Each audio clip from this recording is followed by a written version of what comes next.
Jangan salah loh ya, doa itu juga satu bentuk, satu format minta tolong sama Tuhan. Jadi mintalah. Yesus sendiri berkata mintalah. Yesus ngomong gini sama murid-muridnya, carilah. Masa kita lebih rohani dari Yesus, masa kita lebih suci?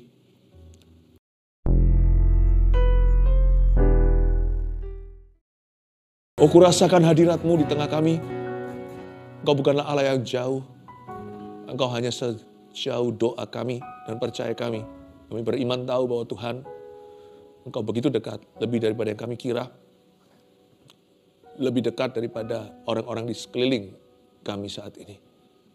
Tuhan, menyatulah hadirat-Mu itu dengan doa-doa kami. Tilik Tuhan, setiap kebutuhan pergumulan keluarga saat teduh, aku berdoa kepadamu. Terima kasih Tuhan, ajari kami untuk berdoa. Guru, teach us to pray. Ajari kami untuk berdoa kepadamu dengan cara yang benar. Pakai hamba-Mu Tuhan, untuk saat ini mengajarkan apa yang dari hati-Mu sendiri. Tutup bungkus dengan darah Yesus, sembunyikan hamba di balik salib-Mu. Dalam nama Yesus. Amin. Saya ingat pada waktu saat teduh bersama pertama kali bermula episode pertama, itu dikarenakan permohonan dari beberapa orang, Pastor, teach us how to pray. Ada yang minta sama saya untuk ajari bagaimana berdoa. Lahirlah saat teduh bersama. Oleh karena itu di episode hari ini di kebaktian, ini boleh dikatakan kebaktian juga. Di dalam saat teduh bersama today, saya akan ajari Anda how to pray. Bagaimana untuk berdoa. Saya kasih judul, tolong aku, titik-titik. Nah, nanti lanjutannya di poin-poin yang saya kasih. Buka dulu bersama dengan saya di Lukas pasal yang ke-11. Lukas pasal 11, ayat pertama saja. Hal berdoa. Pada suatu kali, Yesus sedang berdoa di salah satu tempat. Ketika ia berhenti berdoa, berkatalah seorang dari murid-muridnya kepadanya, Tuhan, ajarlah kami berdoa. Sama seperti yang diajarkan Yohanes kepada murid-muridnya. Setiap guru rohani pasti akan mengajarkan kepada followers atau pengikutnya dan murid-muridnya bagaimana berdoa. Guru Kristen yang baik juga harus ajarkan murid-muridnya di sekolah. Bagaimana berdoa, misalnya doa Bapa kami yang diajarkan Yesus. Orang tua, papa mama juga merupakan guru bagi anak-anaknya. Kita harus memberi teladan dulu bahwa kita juga manusia berdoa. Lalu kita ajarkan kepada mereka bagaimana berdoa. Doa bersama mesbah keluarga. Tak terkecuali sang juru selamat sendiri, Yesus sendiri mengajarkan murid-muridnya bagaimana berdoa, bagaimana engage, bagaimana untuk bisa kontak dengan Bapanya di sorga. Demikian juga Yohanes Pembaptis tentunya mengajarkan kepada murid-muridnya. Jadi saya rasa dalam Yesus, saya perlu mengajari Anda hari ini bagaimana berdoa. Ada orang berkata doa itu jangan minta-minta. Ya, setuju. Tapi terlalu banyak yang mengatakan gitu sehingga orang yang mau minta tertuduh. Jangan salah loh ya. Doa itu juga satu bentuk, satu format minta tolong sama Tuhan. Jadi mintalah. Yesus sendiri berkata mintalah. Yesus ngomong gini sama murid-muridnya, carilah. Masa kita lebih rohani dari Yesus, masa kita lebih suci? Sehingga ada orang-orang yang seringkali tanpa disadari terlalu menekankan, kalian jangan minta-minta lah kalau doa. Jangan minta-minta terus. Sama Tuhan itu jangan ekspektasi. Sama Tuhan itu mengasihi. Udahlah, saya rasa lebih baik kita nggak sok rohani, sok suci. Jangan-jangan ntar kita merasa lebih suci dari Tuhan Yesus sendiri, lebih rohani. Tuhan Yesus saja lo ajarkan murid-muridnya, mintalah sampai sekarang kok kamu belum minta apa-apa itu gimana? Mintalah supaya sukacitaku bertambah, supaya penuh. Yesus sendiri yang berkata minta, cari, dan ketoklah. Jadi please jangan merasa bersalah kalau kita minta, sebab doa juga suatu bentuk minta tolong atau SOS ke sorga. Doa itu adalah jalur komunikasi kita yang di dunia, Tuhan yang di sorga. Kita minta tolong dalam nama Yesus dan Allah mendengarkan. Mujizat terjadi atau tidak, pokoknya kita minta. Nanti hasil akhirnya tentunya dalam kedaulatan Allah. Terus terang, kedaulatan Tuhan itu jangan dipandang negatif. Oh, aku enggak ngalami mujizat. Oh, aku enggak disembuhkan. Doaku belum dijawab. Atau tak kunjung mendapat jawaban. Mungkin memang kedaulatan Allah tidak mengizinkan. Tuhan memang berkehendak lain. Saya ngerti. Tapi kedaulatan Allah itu banyak positifnya. Seringkali kita mintanya segitu, Tuhan kasih kita melebihi. Yang mata kita belum lihat, telinga nggak dengar, hasil doanya melampaui pikiran. Di dalam kedaulatan Tuhan itu banyak sekali pleasant surprises atau kejutan-kejutan yang indah. Yang kita tidak duga. Doa kita dijawab dengan cara yang ajaib. Bukan hanya mintanya segitu, bahkan apa yang tidak kita minta Tuhan sediakan. Atau kadang-kadang kita minta ini, Tuhan berinya lain. Baru kita sadari, ternyata ini yang kita butuhkan, bukan itu yang tadi kita mintakan. Juga bisa jadi, kita hasil doanya beda dengan yang didoakan, tapi jauh lebih bagus. Dan kita mengakui, wow, Tuhan tahu sesungguhnya yang kubutuhkan. Aku kira aku perlu itu. Tapi justru Tuhan kasih ke saya apa yang orang lain tidak bisa. Mintalah. Doa itu minta tolong. Tolong aku. Help me. Itu sebuah doa. Saya seorang ayah. Kami suami istri dikaruniai 3 putra-putri. Dari sejak kecil, orang tua peka. Saya sebagai papa, sekalipun bukan yang melahirkan anak-anak, saya sangat protektif. Jadi kalau anak saya dari kecil bayi sudah mulai, saya tahu dia minta tolong, minta susu. Atau mungkin minta ditidurkan kembali. Tengah-tengah malam bangun itu atau terjaga. Pok begini, lalu tertidur kembali. Kalau besar tentunya nggak pakai nangis-nangis begitulah. Biasanya minta ngomong apa adanya. Papa mama bisa beri pasti akan memberikan. Tidak selalu semuanya itu dalam nama pendidikan. Oh enggak, Pak, ini nanti belum waktunya lah, atau tidak baik untuk dirinya lah. Enggak lah, kadang-kadang itu simpel aja. Kalau orang tua bisa berikan, toh saya tahu dan percaya anak-anak saya tidak manja. Apa yang kami bisa berikan pada mereka, kami tidak mungkin tahan kebaikan. Parenting Tuhan atas kita itu simpel kok, sederhana kok. Tuhan itu Bapa kita, Bapa yang baik. Dia murah hatinya. Jadi kalau Anda teriak minta tolong, baik pakai nangis-nangis atau tenang saja, Tuhan pasti dengarkan, dan Tuhan pasti hadir di doamu dan menjawab kebutuhanmu. Karena itu tolong aku di sini, saya akan ajari hari ini seperti Yohanes Pembaptis kepada murid-muridnya. Saya akan ajari, izinkan saya menyebut ini bukan untuk kemuliaan saya, tapi untuk kemuliaan Tuhan, tapi kan mirip dengan teksnya. Saya akan ajari murid-murid kami, yaitu Anda sekalian, bagaimana berdoa. Saya kenyangkan hari ini ya, saya nggak kasih poin 3 tapi 5. Saya akan ajarkan lewat poin-poin ini, ikuti saya. Tolong aku titik-titik. Tolong aku untuk apa? Supaya kita tahu apa saja yang boleh kita doakan. Nanti akan ada backup firman-nya, akan ada ayat-ayat yang saya tambahkan. Kita lihat nomor 1, tolong aku untuk menjadi lebih sehat. Itu poin pertama. Munculkan poinnya ya. Puji Tuhan. Untuk menjadi lebih sehat. Ya, tuliskan, munculkan poinnya nomor 1. Ya. Tolong aku untuk menjadi sehat. Itu dia. Sudah lihat di layar ya. Jadi, boleh nggak kita berdoa untuk kesehatan kita? Oh boleh. Ayatnya 3 Yohanes pasal 1 ayat 2. Kita baca, saudaraku yang kekasih, aku berdoa. Semoga engkau baik-baik dan sehat-sehat saja. Dalam segala sesuatu, sama seperti jiwamu baik-baik saja. Saya akan baca sekali lagi ayat ini ya. Ini ayat adalah surat Yohanes, rasul yang tersisa dari 12 yang belum mati tua. Sebagai orang yang sangat tua dan sebagai orang tua yang bijaksana, dia berdoa untuk gereja dan jemaatnya. Dia tulis begini, saudara-saudaraku yang kekasih, aku berdoa seperti doa seorang papa. Semoga engkau baik-baik dan sehat-sehat saja dalam segala perkara. Yohanes memohonkan pada Tuhan agar supaya anak-anak Tuhan ini sehat-sehat, sehat walafiat. Sama seperti jiwamu baik-baik saja.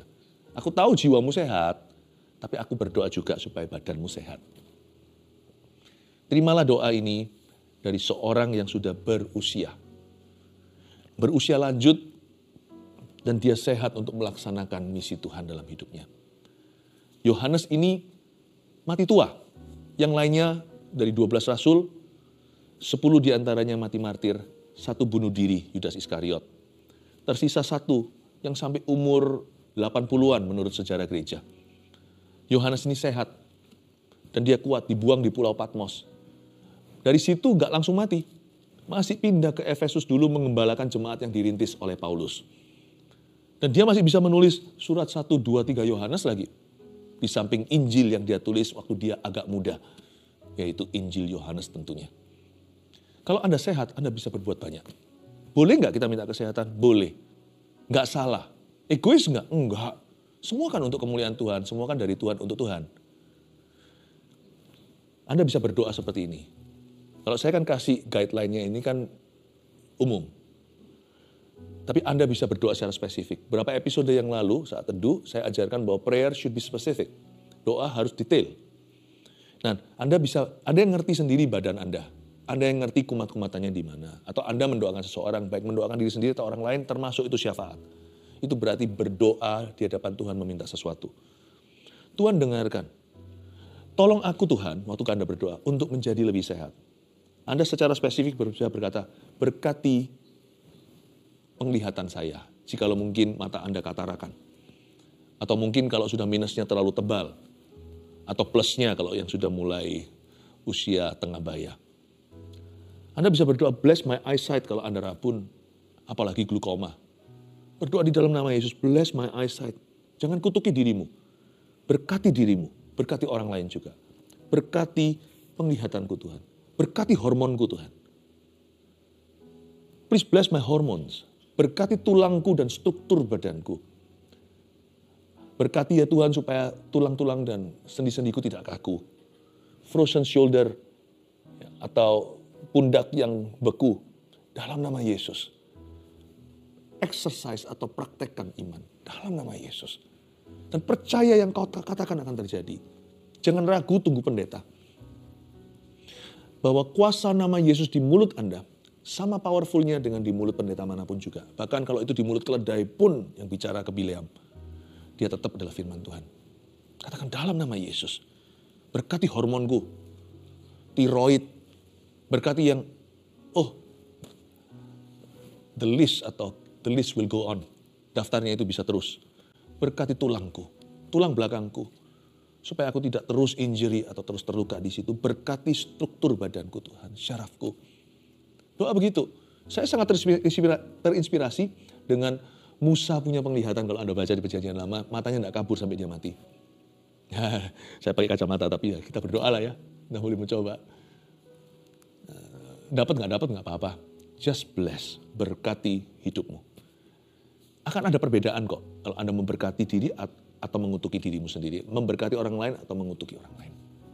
Berkati juga stamina Anda. Saya terinspirasi dengan stamina Kaleb di Perjanjian Lama. Umur 85 masih siap dan kuat untuk pergi ke medan perang. Rebut Hebron lagi, tempatnya raksasa. Itu semua saudara Goliat. Kaleb.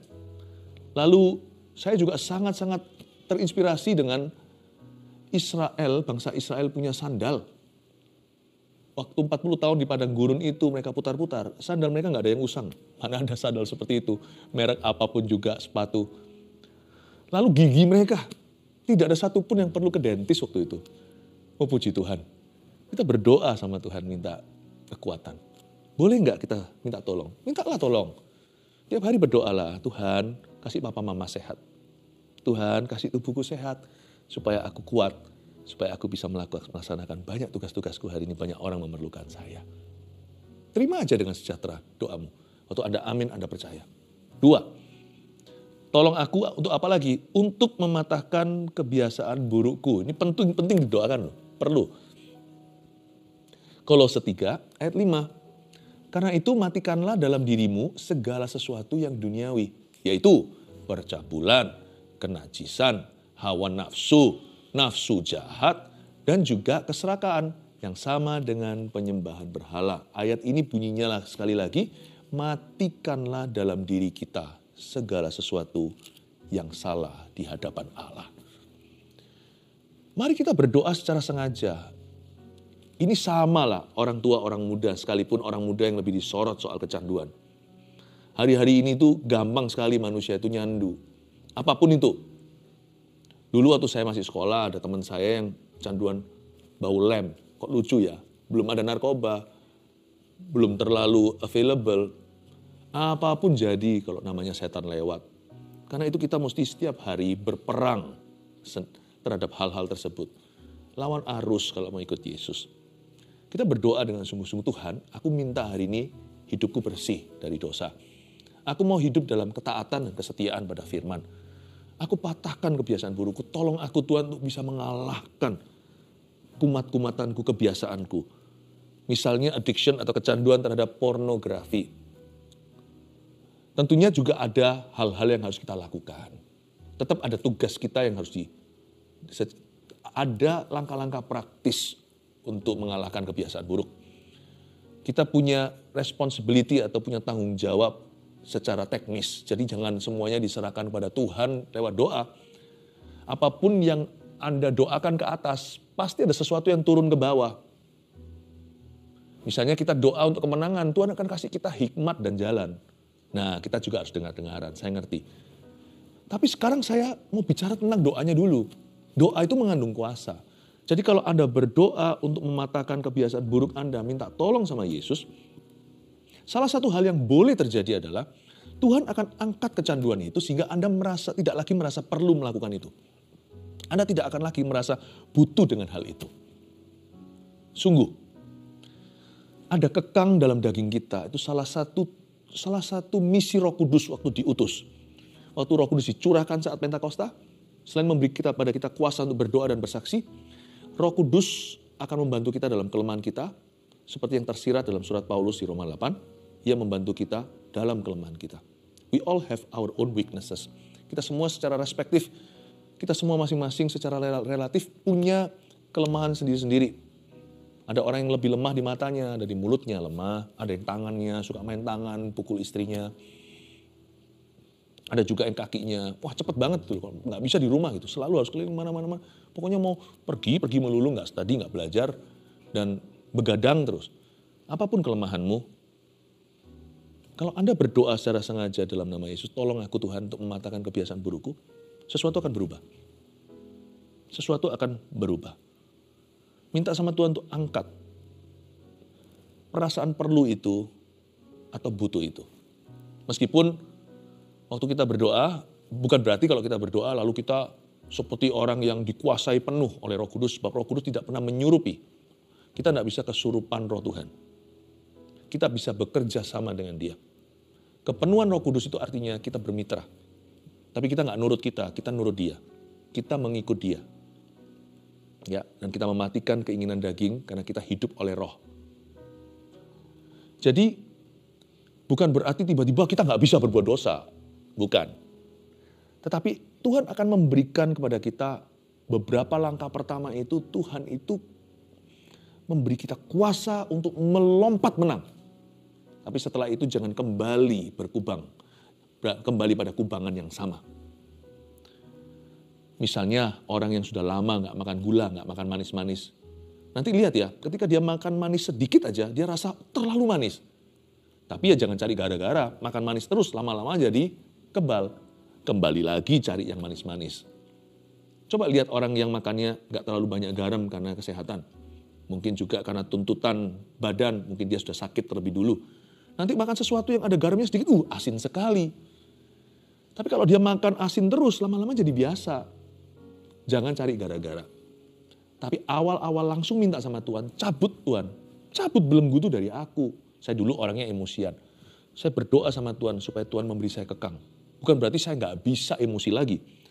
Tapi sekarang kalau saya emosi, pertama-tama itu selalu akan ada alarm clock yang nyala dari Tuhan. Di dalam diri saya dikasih kekang seperti dikasih tapal kuda. Sehingga kalau saya marah emosi dari 0 sampai 100 begitu berapa detik tiba-tiba sudah naik pitam. Perut saya itu bisa kram sendiri loh. Kayak seperti ada peringatan dari Roh Kudus, itu perjanjian dengan Tuhan.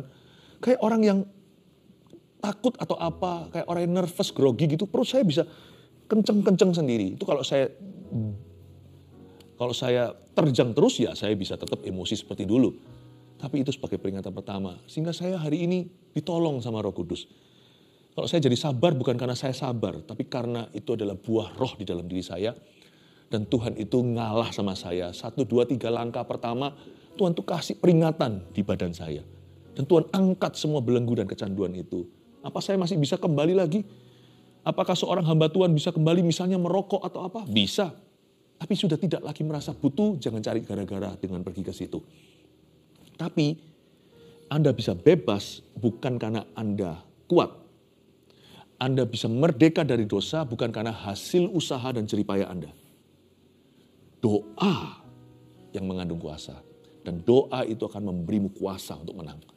Makanya itu minta, Tuhan tolonglah aku untuk mematahkan kebiasaan burukku. Minta itu. Misalnya kalau Anda punya HP itu selalu membuatmu jatuh, apalagi anak yang terus-menerus HP-an, ajak nanti setelah ini waktu kita doa. Nggak salah HP-nya, tapi nggak apa-apa, nggak ada salahnya, jadikan simbol.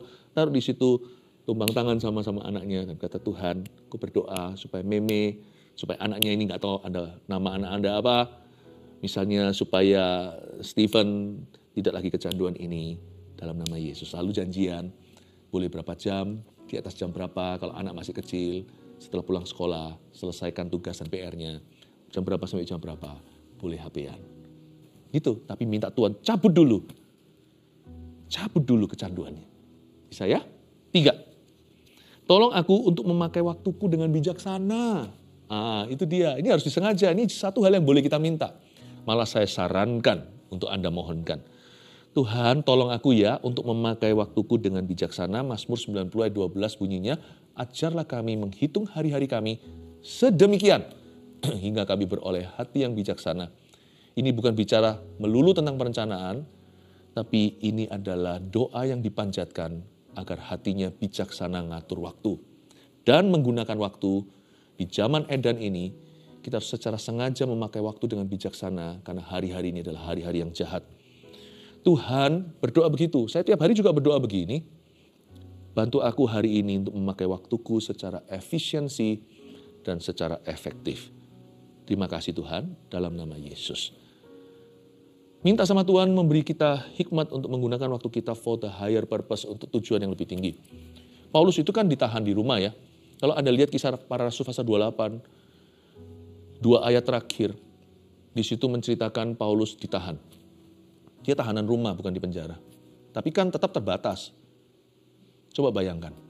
Kisah Para Rasul itu tidak ada penutupan. Ceritanya berakhir pada Paulus di rumah dan dijaga sama pengawal.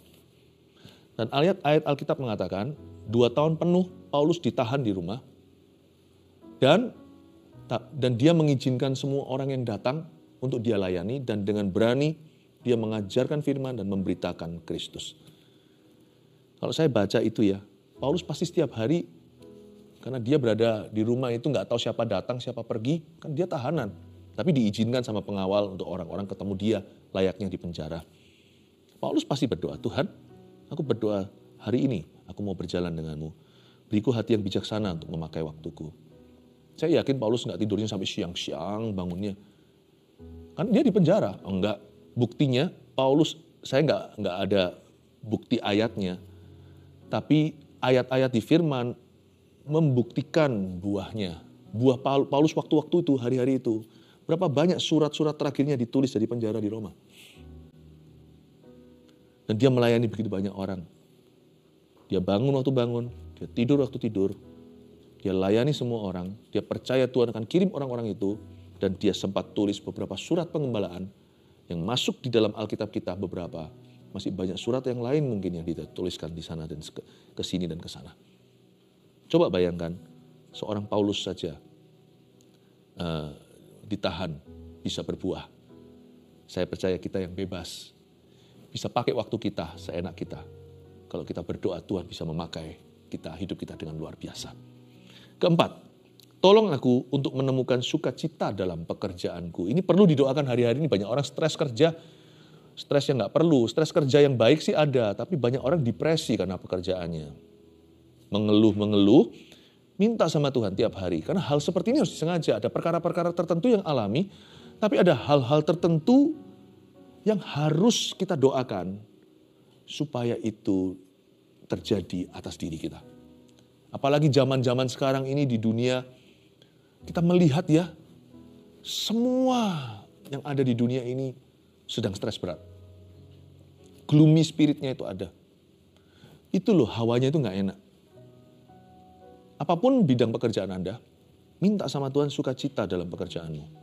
Jangan minta pekerjaanmu jadi mudah. Jangan minta selalu keluar masalah segera, meskipun Anda tetap harus berdoa minta supaya Tuhan selesaikan masalah Anda bersama dengan Anda.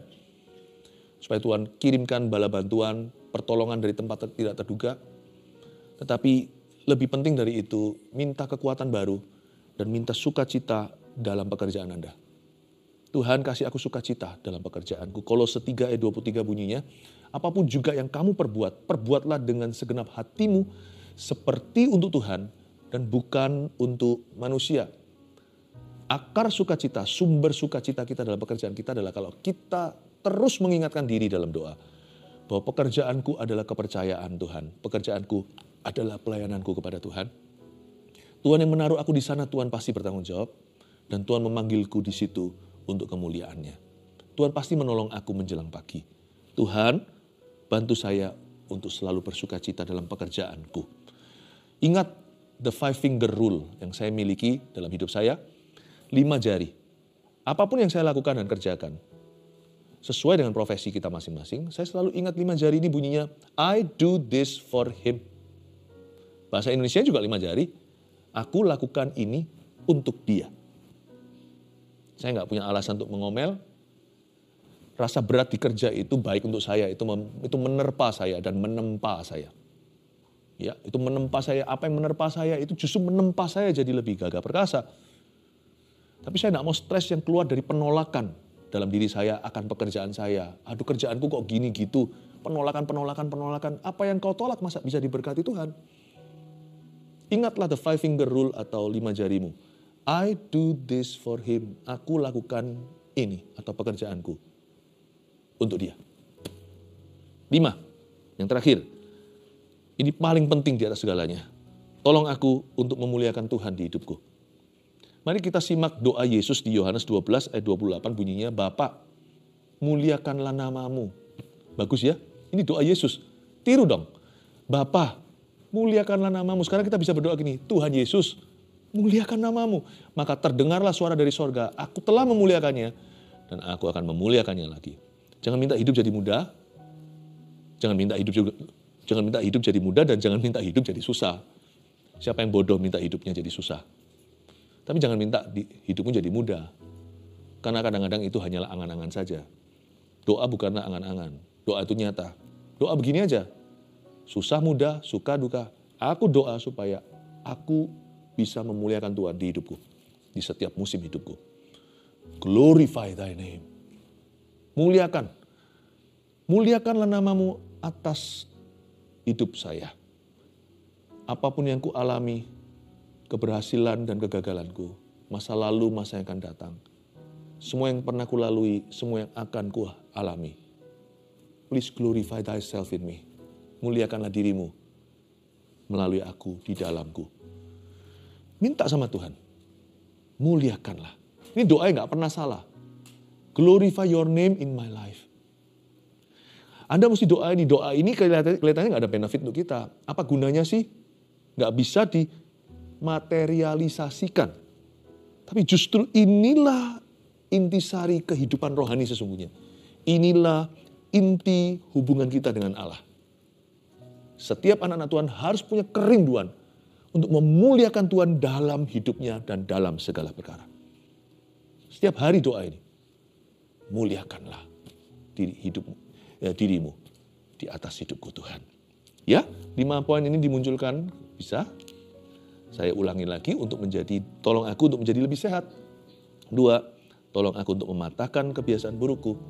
3, tolong aku untuk memakai waktuku dengan bijaksana. 4, tolong aku untuk menemukan sukacita dalam pekerjaanku. Boleh loh doa yang beginian. 5, ini sifatnya keharusan. Tolong aku Tuhan, bukan untuk aku, untuk memuliakan Tuhan di hidupku. God bless you.